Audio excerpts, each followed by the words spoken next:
Merci à Marius Thérézine pour toutes ces informations précieuses pour les coureurs. Normalement, en ce moment même, il y a certainement des coureurs qui sont encore sur ce passage. J'espère que tout va bien se passer. Ludovic, on peut peut-être avoir une précision là, du classement de la course, puisque évidemment ça change, ça évolue, ça avance. On en est où pour le moment, Ludovic? Alors bah là, pour le moment, Éric Lavry en tête, passé au kilomètre 55 à 10h04, suivi de Patrick Bohard, 10h20, vous voyez, 16 minutes d'écart. Antoine Guillon, 10h21, une minute de Patrick Bohard. Donc ils font, on peut le dire, course commune. Adrien Séguret et Pascal Loret à 10h35 et 10h38. Ces deux garçons font une superbe début de course. Je crois en ces deux garçons parce que il me semble que c'est les garçons les plus frais. Même si devant on a aussi l'élite, ces garçons-là doivent tenir. Tenir parce qu'il y a peut-être un coup à jouer avec la fraîcheur sur la fin de parcours, c'est sûr. Ils ont quelque chose à prouver, donc du coup. On a peut-être effectivement une chance qu'ils tentent de se faire leur place, entre guillemets, dans l'élite. Mais voilà, 1 km 55, Éric Lavry est sur la piste du côté des bananeraies, des champs de Cannes. Et là, attention, c'est vraiment sa spécificité. Là, on est plutôt sur des parcours. Alors, je sais que ça va en faire rire, mais on est plutôt sur des parcours roulants là, pour eux. Et donc, ça va aller très très vite, il ne faut pas laisser partir. D'ailleurs, là, Éric Lavry vient de passer au ravitaillement. On va les voir. On va peut-être avoir des images d'Éric Lavry au ravitaillement, qui avec cette course a évidemment besoin lui aussi de reprendre des forces. A-t-on les images? Oui, le voilà. Il arrive donc. Voilà, vous voyez qu'il arrive, bon, il prend, voilà, on nettoie les chaussures. Oh, le beau gosse, vous voyez, il vient du triathlon, là, je pense que ça va en énerver quelques-uns derrière l'écran. Quelques-unes. Moi, je me sens vraiment super bien, là, je gère, je m'alimente le mieux possible. Je redécouvre l'ultra, donc j'essaye de gérer au mieux pour être en forme jusqu'au bout, parce qu'il reste encore beaucoup, 80 km, donc c'est pas rien. Donc on verra ce que ça donne, mais pour l'instant ça se passe super bien. C'est vrai que jusqu'à présent, c'était pas forcément la partie qui m'avantageait le plus, parce que moi je suis plutôt sur du roulant effectivement. Mais bon, on sait jamais, hein, un coup de barre ça peut très très vite basculer et on sait jamais ce qui peut arriver, donc on va être patient. Les conditions climatiques, on avait très peur des conditions climatiques ce matin, c'est quelque chose qui t'a gêné là-haut ou pas?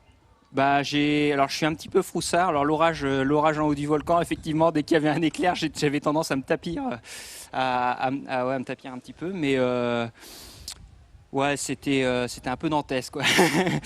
J'ai pas vraiment de chance là avec mes courses depuis 2 ans, mais au niveau conditions climatiques. Mais c'est vrai que là-haut, c'était vraiment torrentiel. On marchait vraiment avec de l'eau jusqu'aux chevilles. C'était impressionnant, mais sympa. Ça va faire des beaux souvenirs après. Très bien. Bon, mais bon courage à Loréki, on se retrouve certainement tout à l'heure. Allez. Vous l'avez compris, il est en tête. C'est très très bien, donc on verra après comment ça se passe pour la suite. Éric Lavry, premier à ce point de ravitaillement ici donc à Saint-Joseph. Merci Andy, je crois qu'on peut rassurer Éric Lavry, même s'il y a des orages, le volcan ne va pas se réveiller. Là, depuis 1902, a priori, à part cette horreur, tout va bien. Ah, il est pour l'instant vraiment tout va bien, hein, ça se voit dans son regard. Il est en forme. Quand il dit qu'il redécouvre l'ultra, c'est parce qu'il a été blessé et c'est l'un de ceux qui revient. Il faut savoir que pour son premier ultra sur le Grand Raid de la Réunion en 2009, il fait 4e.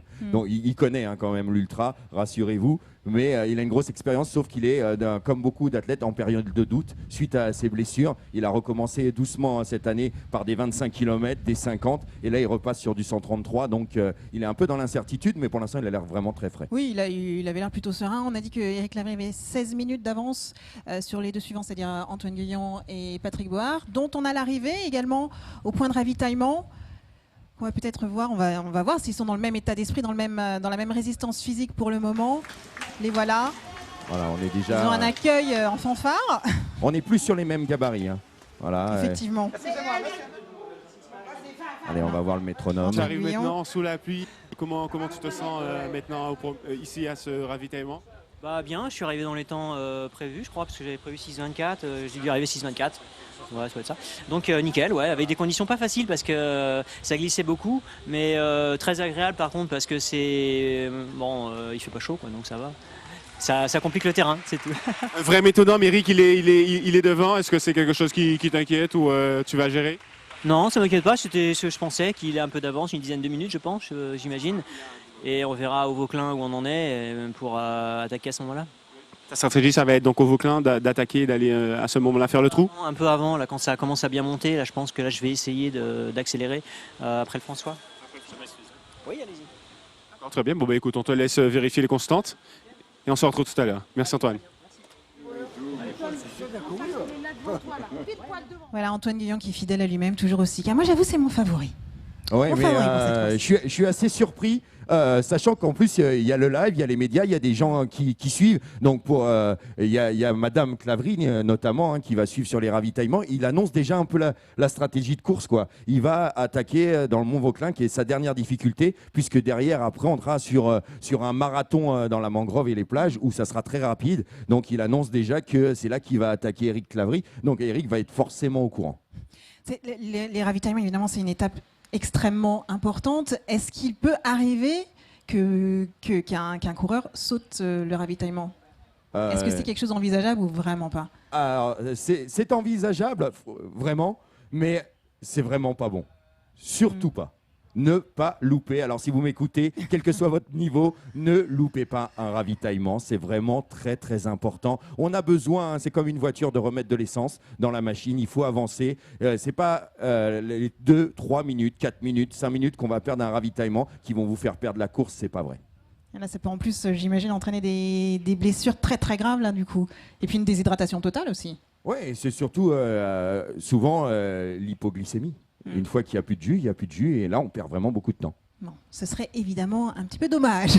On va aller rejoindre Andy qui, normalement, nous entend et a certainement des choses très intéressantes à nous faire découvrir. Andy, le voilà, on l'aperçoit. C'est toujours ici au niveau du ravitaillement, n'est-ce pas Marc? On est ici à Saint-Joseph. Alors, on a vu à peu près 14 ou 15 coureurs passer, c'est bien ça. On a vu Julia, la favorite féminine, on peut le dire, qui est passée. Tu l'as accompagnée, tu nous le disais tout à l'heure pendant un moment. Tu as vécu ça comment? Effectivement, j'ai pu faire 2 kilomètres avec Julia, une partie dans la jungle et une partie sur le bitume jusqu'à l'arrivée au stade, à notre point actuel. Et j'ai pu communiquer avec elle, elle se sent plutôt bien. Le parcours est difficile, mais pour elle, abordable.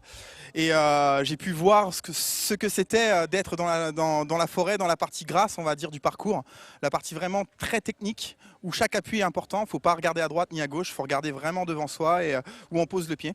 Et là, je me rends compte de la difficulté. Oui. Tout à fait, la difficulté, on l'a dit, on l'a répété, le climat, il est compliqué, mais quand même, certains nous disaient, quand ils sont arrivés au niveau du contrôle médical, que la pluie pouvait être un avantage aussi, parce qu'on a vu Sébastien, je crois, qui nous disait qu'il a pris un petit coup de chaud là-haut, donc la chaleur peut être difficile, mais pour d'autres, alors le climat et la pluie, au contraire, ça peut aider à aller jusqu'au bout, tu confirmes? Effectivement, pour un meilleur rendement musculaire, les hautes températures sont déconseillées. C'est-à-dire que là, on transpire beaucoup plus, on a besoin de beaucoup plus boire et s'hydrater. Et les températures un peu plus basses permettent de moins chauffer et d'avoir un meilleur rendement et de passer plus facilement dans les difficultés. Très bien. Alors voilà ce qu'on peut dire en tout cas pour l'instant ici. Donc on le rappelle à Saint-Joseph, les coureurs arrivent et donc se font prendre l'attention et le taux de glycémie. On a des coureurs d'ailleurs encore qui arrivent. On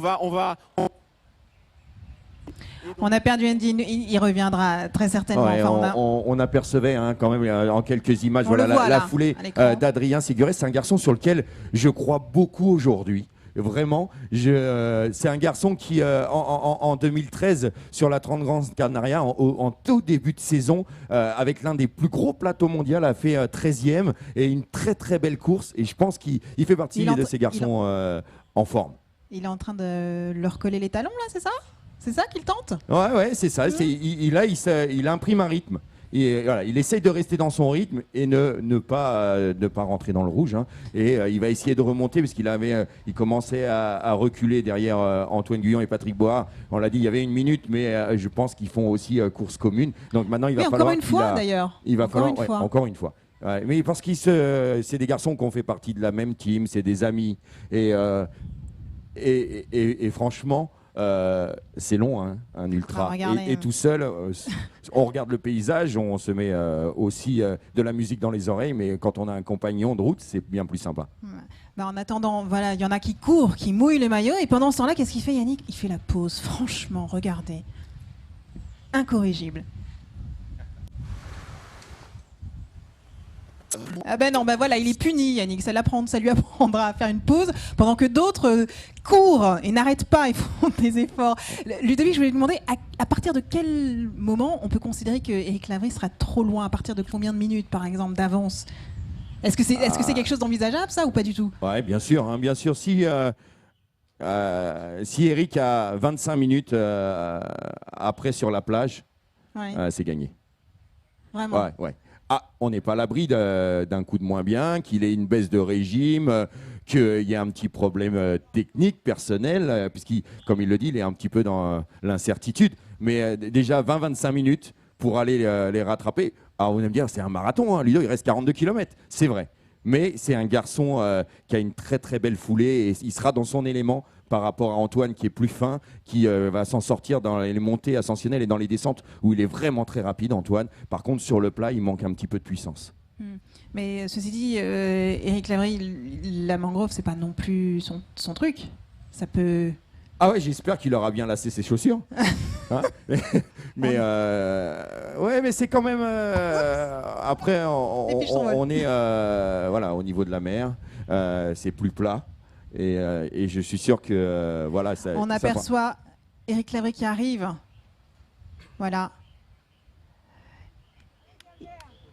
Il arrive. Vous voyez. Et on est en direct. Il arrive en direct. Voilà, ça y est. On a, voilà, des coureurs qui arrivent, ils sont là, on vous l'a dit, ils passent encore, ils arrivent au niveau de ce ravitaillement. Je vais essayer de voir avec Nicolas. Salut Nicolas, comment ça s'est passé pour toi au niveau de la montagne? Ça va, très bien, j'adore ça, donc bien géré. Donc pour moi, le plus dur, ça va être là. Pour la suite, ça va être quoi pour toi? Un bon rythme. Ouais, se ravitailler. Se ravitailler, se reposer là. Et puis tu vas manger quoi exactement? oh, j'ai un petit cake protéines et puis du essentiellement. Ouais, d'accord. Puis, pour toi, les conditions climatiques, la pluie, c'était plutôt avantageux ou c'était un désavantage? des avantages. Ouais. Je préfère la chaleur et très très boueux. Ok. Bon ben, écoute, on te laisse te ravitailler, bon courage. À quelle heure tu penses à là-bas? 4-5 heures du matin, ce serait bien. Ouais. Tu vises 4-5 heures du matin. Voilà.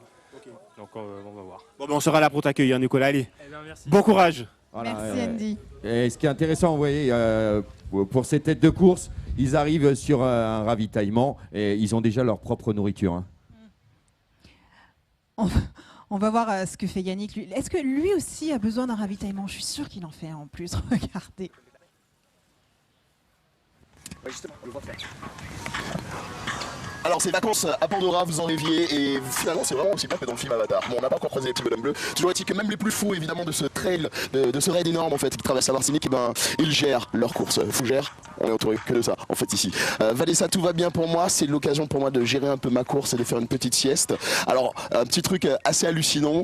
On a croisé tout à l'heure une voiture. Je me permets même de faire des petits détours. J'ai croisé un tricheur, un mec qui a remonté une route qui est barrée. Donc ça veut dire que depuis hier soir en fait il a garé la voiture et que le mec en fait il va faire croire à tout le monde, j'ai pris la plaque, hein. De toute façon je la communiquerai aux autorités. Il me semble avoir vu Antoine Guillon en voiture, visiblement le faire croire à tout le monde, j'ai pris la plaque, hein. De toute façon je la communiquerai aux autorités. Il me semble avoir vu Antoine Guillon en voiture, visiblement le parcours de l'autre côté. Soyez vigilants en tout cas, à vous les studios, bisous Vanessa particulièrement et ciao. Mais que va-t-on faire de lui, Ludovic? Franchement, que va-t-on faire de lui? Oh, je crois qu'on va s'amuser hein, pendant encore jusqu'à demain soir avec notre fou du roi. On l'aime bien, on le garde. Je crois que lui, il n'arriverait pas, hein, le trail. Il n'est pas prêt encore. Il n'a pas la discipline. C'est peut-être une question un peu de surcharge pondérale, peut-être. Il faudra qu'il s'y mette un peu plus. On va aller tout de suite voir un portrait d'Éric Lavry, le grand favori de cette Transmartinique 2012.